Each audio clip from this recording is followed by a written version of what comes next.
This wedding was an assignment for my Religion 2 class in Catholic. This one's wife. You're no Angelina Jolie. Hello, I'm H.G. Tudor. This one's wife is deluded. She believes that she's special, talented, and amazing. Her narcissism tells her that. She believes that she belongs amongst the A-list. She thinks that she is beautiful, a talented actress, an amazing bananatarian, somebody that should be worshipped by the masses. And that when she sees the likes of Brad Pitt, George Clooney, Angelina Jolie, Charlize Theron, Julia Roberts, and others, she basically thinks they're my people. I belong.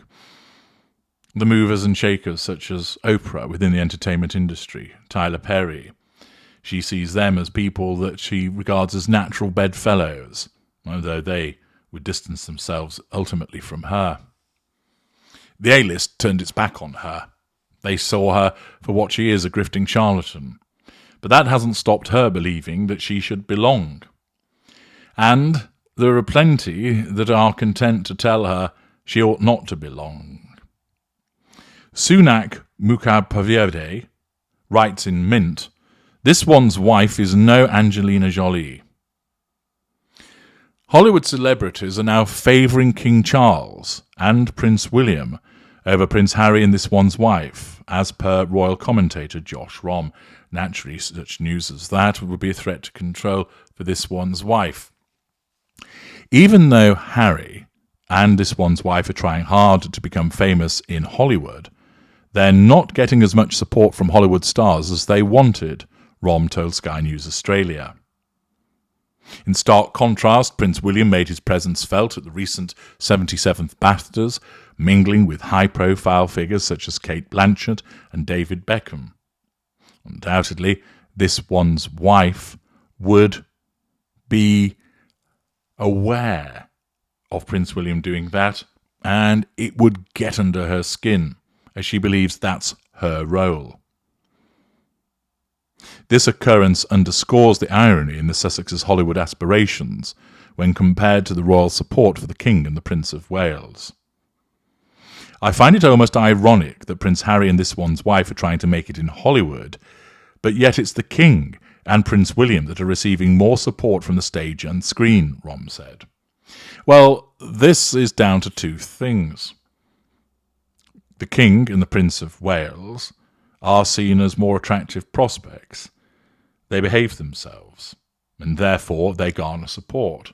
Furthermore, the more that she tries to convince the world that she should be treated like royalty and that she should be part of the A-list, the more the world thinks, no, you had your chance, you fucked it up, you're a nasty narcissist. Individuals who are in the rarefied atmosphere of the A-list think she's a Janey-come-lately, a grifting, talentless, charisma-free zone that has a sense of entitlement whereby she believes that if she turns up, she ought to be paid. I have had to work hard to get to where I have been, and furthermore, I continue to work hard to maintain my position of prominence. I do not want women such as her, or men like her, to come along and fuck it all up. Therefore, I'm also ensuring that my own personal brand is untainted by her behaviours and turning my back upon her.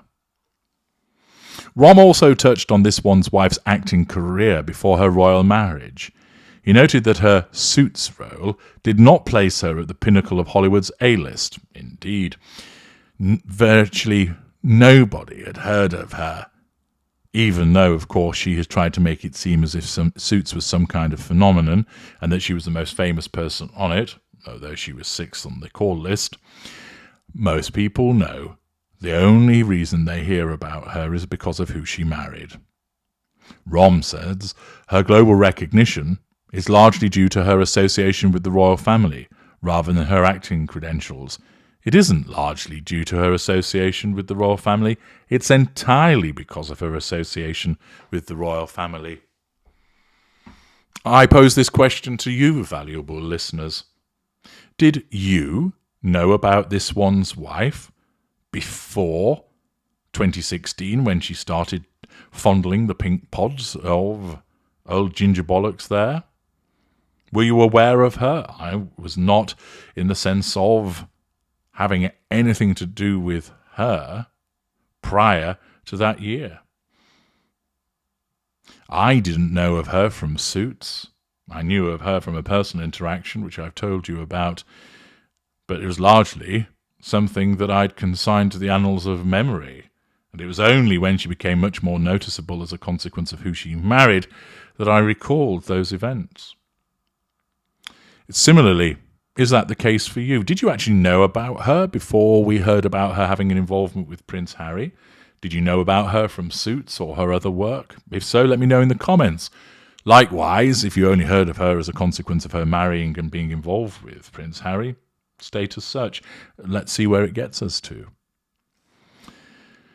Rom continued by explaining she was hardly Angelina Jolie. She wasn't at the top of the A-list circuit.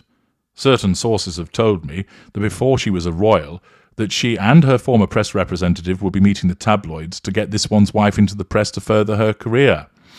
That's entirely understandable as a consequence of the grasping nature of a narcissist. She's only been elevated to the world stage because of Prince Harry. Despite Rom's observations, there is, however, a counter-narrative from a PR expert who has suggested that Harry and this one's wife are on a path to reclaiming their popularity in Hollywood. This person must have been on the shrooms.